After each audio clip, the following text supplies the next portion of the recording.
Greetings, everyone. It is your favorite dark sorcerer here. And tonight, I'd like to discuss the seven princes of sin. Okay. Specifically, kind of going into some details about my own personal workings with them. Okay. Now, I've been working with them for a little while now, and I've gone through most of them. In fact, there's only two more that's left to work with um, out of these seven. I've worked with five. I'm now on the fifth prince, the fifth lord of sin, the lord of flies himself, Beelzebub. Okay. The lord of pestilence, the lord of gluttony himself, the lord of flies, Beelzebub. Okay. He's the one I've been working with over this month. And trust me when I tell you, it has been one of those months that, well, let's just say it's like an open nerve. Okay. You know how you crack a tooth and you got that exposed nerve? Well, picture that when I tell you it's been trying both mentally, emotionally, physically, and most importantly, spiritually. Okay. It has been such a open nerve that, let's just say, other people have noticed that my eyes have been black. You know, it's like my demonic side of me is out to the point where, even my boss kind of had to take a couple steps back when I looked at him, yesterday, and it was like, shit. I'll come back later. So I mean, I didn't mean to do that, but it was there. So I mean, and then, last week I was sick all week. You know, the week before I had a tooth removed because the fact that it snapped off. Um, so I mean, it has really been a trying month just so far, just with Beelzebub. Okay, but before this, I was actually working with Lucifer, Asmodeus, Azazel, and Mammon. Okay, so all that's left is Leviathan and Belphegor. Okay, to work with. I've been working with Mammon for years. Okay, he was actually one of the very few that I started out working with. You know, I slept when I first came back to Maine and I got this apartment. One of the first beings that I put up there on the wall, his sigil, was Mammon. Okay, so let's see, I-67 Swamp One. What's up? Very good question. I'm sitting here talking. You're listening. So, well, truth is, there you go. That's what's up. But anyways, when I started working with Mammon, years ago, one of the things that he really did was he removed everything. I mean, it was a complete shutdown. You know, I lived down the street in two different cities. You know, it was one of those things where the he literally, as the son of the devil himself, just basically just wiped everything out. My friends, everything, and I mean, it was just gone. So I found myself living on the street in not one city, but two different cities until I started listening to what he had to say and what he was willing to teach me. It was one of those things where he was literally showing me a path working that would be beneficial to me, okay, and what I was trying to accomplish. But first, I had to humble myself, or at least learn to humble myself enough to listen, to be aware of my surroundings, and to see what was fruitful for me. And I've been working with Mammon since I lived in Tucson, Arizona. So I mean, that was over a decade ago. So that tells you how long I've been working with him. Okay, and it's only been most recently that I started working with him again. And from there, I went into Azazel, and I spent an entire month with him as well. In fact, that was the second month that I worked with the Seven Lords. In this case, I went from Mammon to Azazel. And, there's a lot of people who speak to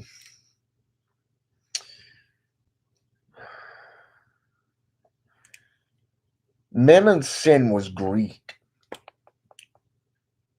Salute. His sin was greed. He basically was greedy. It was everything he wanted. He just wanted more of the world. He wanted to own more. He wanted more money, more gold, more possessions, and that's why he became associated with greed. But there's a whole bunch of other things that go along with it. But that's basically the gist of what his sin is. So, anyway, so when I started working with Azazel and I started doing research into him and I started watching others' experiences with him, from Joseph Nunn to E.A. Koetting, going into the Mazajira Cabal system and, getting into that aspect, and going into Zazazel and trying to find that link, um, getting into the mythos and then getting into the Nephilim and getting into the book of Enoch, the Bible, seeing how he's the opposing force in the book of Leviticus. Leviticus 16, for an example, the casting of lots. One was given to Jehovah, and the other one was cast out into the desert to Azazel. Okay.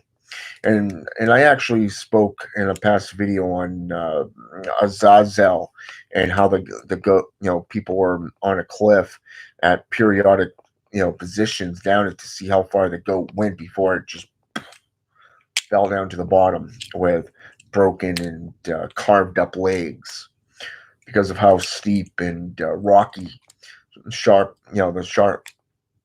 the rocks were that the goat had to go down over. And the story and the mythos behind that from different scrolls and books and stuff like that, going back hundreds, if not thousands of years. So I mean, Azazel taught me different methods of rituals. He taught me a lot of different aspects in alchemy, herbalism, dealing with combinations and stuff to help with meditation, to help with potency within your sorcery. And it was very, very interesting how alchemy, as the teacher of witchcraft, the teacher of alchemy, the ancient darkness himself, he really taught mankind alchemy and taught women how to paint their faces, the art of seduction and becoming a warlock or a witch. Okay. Whereas now modern day aspects of Satan is seen as the opposer, the accuser, the tempter through Judeo-Christian society, the Middle Eastern cultures, where in the Grimoire, he's known as the witch father, okay, the father of witches and warlocks. So I mean, Azazel really is a great teacher, and I do recommend that you work with him. He will show you a lot, and trust me, it was not an easy road that I went down on that one. Working with Asmodeus, the demon of lust and wrath, over the last few months, that's really been trying because of the fact that it's more of an emotional roller coaster. Okay, number one, it's really like somebody's just pulling that band-aid off of past pain and drop, things that really you don't really want to deal with, and he's basically just ripping that right up and just throwing it right at you, and you have to actually face it. So I mean, there's really a lot of anger and a lot of rage, but he teaches you how to deal with that. And I mean, getting into the book of Tobit, the jealousy aspect, the envy aspect of seeing what others have and desiring that aspect, that's where the lust comes in to play, in the wrath. The book of Tobit was one of the earliest Jewish doctrines. It was actually, tells a huge story about how he became the archdemon, from an angel. He used to be an angel, and now he's a archdemon lord, of lust and wrath. And basically, it was all over a woman. Now, I look at my life, and I see how my son's mother has been playing some games, but also it's, let's just say, it's been very, very trying. And I'm not going to get into details in that because it's more personal, between, for us. And so I'm not really going to get into that. But he really does open things up, almost like tearing a band-aid off of an open sore, so that you can actually deal with it once and for all. Um, then you have Lucifer, Lucifer Morningstar, the truth, the bearer of truth and light. He's being known as the day star in ancient Greek, Phosphoros. And he reveals, he basically puts a spin on things where it's like things that were hidden is all of a sudden in the light. And it's like a light, somebody like turning on a light bulb, and it's like ding ding ding, it's just bam, there it is. And it's like, fuck, how the hell did I not see this beforehand? So, and it's really amazing how, when Lucifer gets involved, I've known Lucifer since I was 5. He came to me when I was 5 years old, didn't say a word, just came in as a big bright light, and then just faded into oblivion till I took my oath back when I was 11. The Witch's Creed, the Witch's Oath, and the Witch's Pyramid. And I started learning more about him, and then eventually I understood who he was and what he was about. So to see him as a part of the 7 original sins is kind of cool, because he fell from pride. And I look back at my past, I was very prideful. I was very haughty, but I was also young and arrogant and foolish. I was the type to sacrifice my own reputation to defeat an enemy. I didn't really think too much ahead, because it was all about the battle. It was all about that fight. So the fact that Lucifer's sin was pride, and according to Isaiah 14:12, he basically was tossed out of heaven. How thou hast fallen, Lucifer, son of the morning, associated with Venus and Aquarius. The time of Aquarius, January and February. But most importantly, I found it very, very interesting that the way things are a matter of upheaval, political upheaval, devastations, and storms, things of chaos, anarchy. These are things that really play into Aquarius and the time of the year. But then you get into Venus, which is more feminine when it comes to the planetary types, and you wonder how the feminine archetype plays in here, like Diana, Rishka Gal, Kali, Lilith, even Diana if you're pagan or Wiccan. So I mean, it really goes in there. But with Isaiah 14:12 through 15, it basically describes how he wanted to put it. He wanted to evolve to the point where his throne was set above the heavens. Isn't that the goal of every practitioner, really? To evolve as individuals, to grow mentally, physically, spiritually, even emotionally. You know what I'm saying? So that's something that's very, very interesting to me. So, I mean, I really worked a lot, very, very hard with him and very, very closely. And then I went from him directly into working with Beelzebub.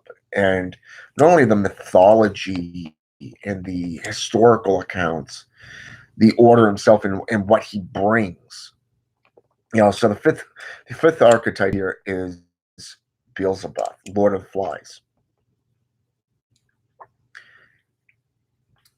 Now up front, I didn't really sense anything. I didn't really get anything, but I just kept giving blood offerings, and I kept drawing a seal and offer and making pacts with him, and I kept self-perseverance really, and I just kept putting it forth and putting it forth night after night after night, really taxing. And when at first I thought, okay, he's not going to be interested in working with me. It's been a long time since I made the pact with him originally and put his sigil on my altar, my altar wall and my inner sanctum, and smeared it with my own blood and all this stuff.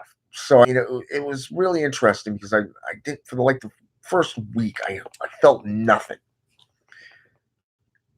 and then I started getting other symptoms, and then my tooth broke, and the corruption, the corruption, the corrosion of things in my life, the sickness, the illness, and how it all befell me over the last couple of weeks.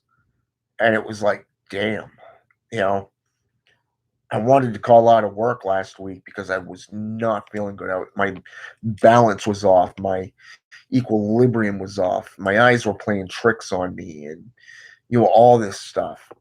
So I mean, and then the real sickness hit, and you had the runs. You were puking your guts out like a stomach virus, and it was just bam. All of this shit just kept on. No pun intended. Just kept on coming, and then it was just like that raw nerve. You know, it's just like all the self motivation to keep those barriers up just started falling. It was literally the unbecoming of. It's like every defense mechanism has been taken down to the point where there was nothing holding back the anger, nothing holding back that rage, nothing holding back that venom. That raw emotional state, that primal state. And it just, bam, came out. And then, you know, 2 days ago, we had a shitty day at work. I mean, it was just like 4.5 hours nonstop out of a 6-hour period. And then we had an issue with the mic and, the receiver and stuff like that. They just went bluey. And then, I ended up going out to my mother's house, and she started throwing accusations. And I mean, it just went to hell after that. And then the following day, I found out that my family got denied from another 2-bedroom apartment. So, it's been a shitty fucking week so far. And I got to work yesterday, and I mean, I was completely in a vengeful mood. I was in one of those. I was so pissed off and angry that I could have slaughtered half this fucking city. It was that kind of fucking week. So, and then I started zoning out. The team lead from the morning crew ended up putting me over in the corner, to work for the day. And, the boss ended up coming out, and I was zoning out on the computer screen and focusing on that number 6. And all of a sudden I heard my name, and I just looked. And I mean, it was just like he just said shit, like fuck. And he took a couple steps back and kind of just jumped a little bit, like, holy fuck. Which kind of told me that everything I needed to know, which was that other side of me was out. And I didn't mean to, I'd scare the guy, I mean, but there it was. So, yeah, that raw emotional thing, it's that dead, that's that tearing down of the veils, tearing everything down to the most simplistic mannerisms and to see where it was going. And then, I got home last night, I gave my son a bath, had supper with my family, and then I just spent like 3, 4 hours in my altar room, doing conjurations and just communing with the Demerge and brother John, Joshua Savage, who recently passed away. So I mean, it was a very trying time, and when I finally emerged, I felt more in balance. But it was a video that I saw from E.A. Koetting talking about the illness that he puts on you right up front. That Beelzebub, Lord of Pestilence, tends to put on those that serve him, those who call upon him, to try them, to call upon them, to call upon him. And it's more of a test, a trial.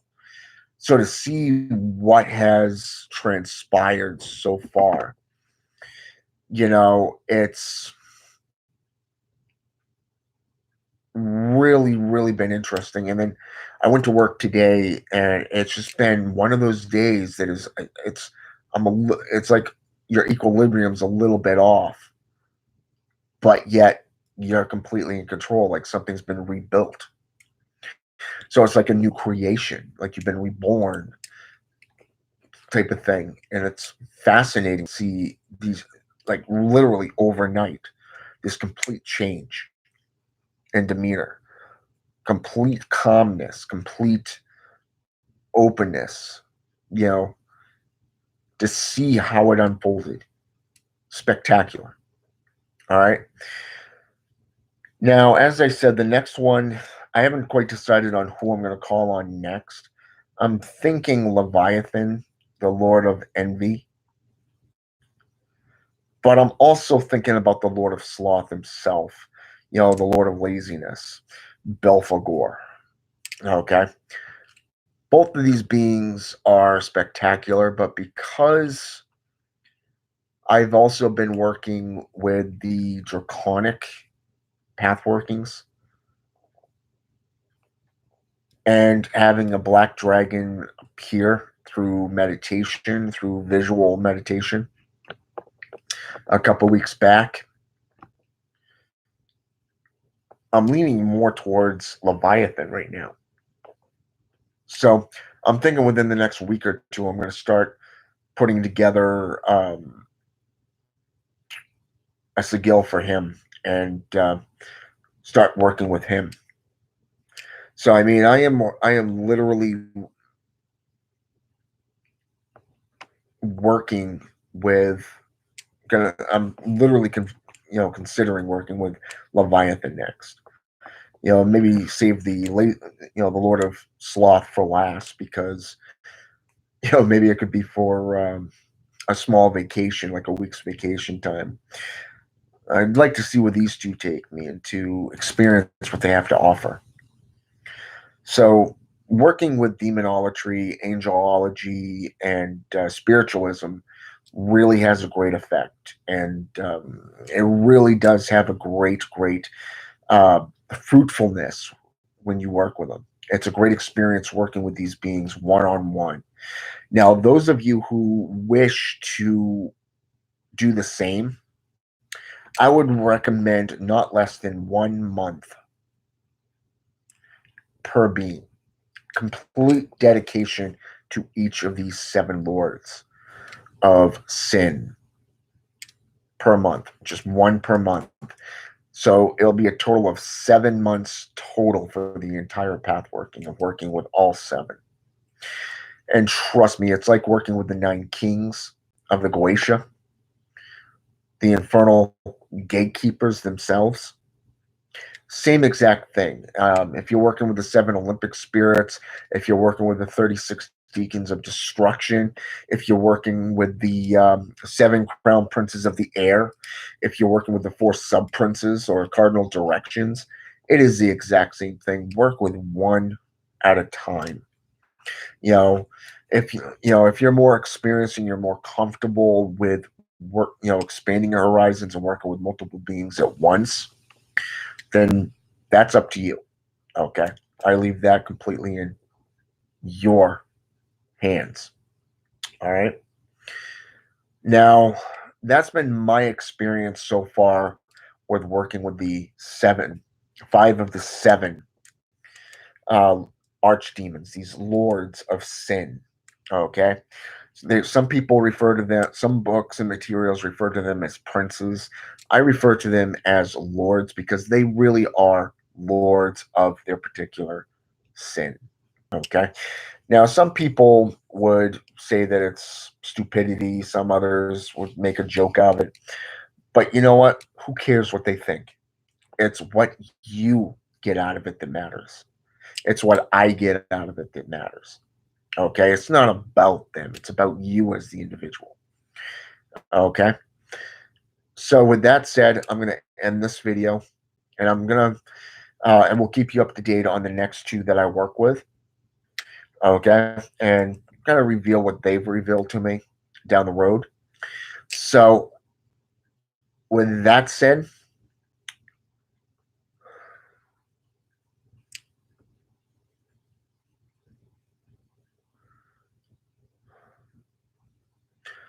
true. This was more of a European type dragon, Lowland. So, I've already done my research on it. And like I said, that's one of the reasons why I'm leaning towards working with Leviathan next, is because of that. So, I'll keep you guys up to date. I want to thank everybody who made an appearance here today. From I-67 Swamp 1 to Salute 367, Brothers John Saunders, and Lowland. Thank you for taking the time to jump on here with me. I hope this has been educational. I hope it's been enlightening. And I hope you take my advice and work with them. Okay? Do one at a time and just see where they take you. See what happens. Okay? And with that said, have a good night. And until next time, this Dark Sorcerer is out.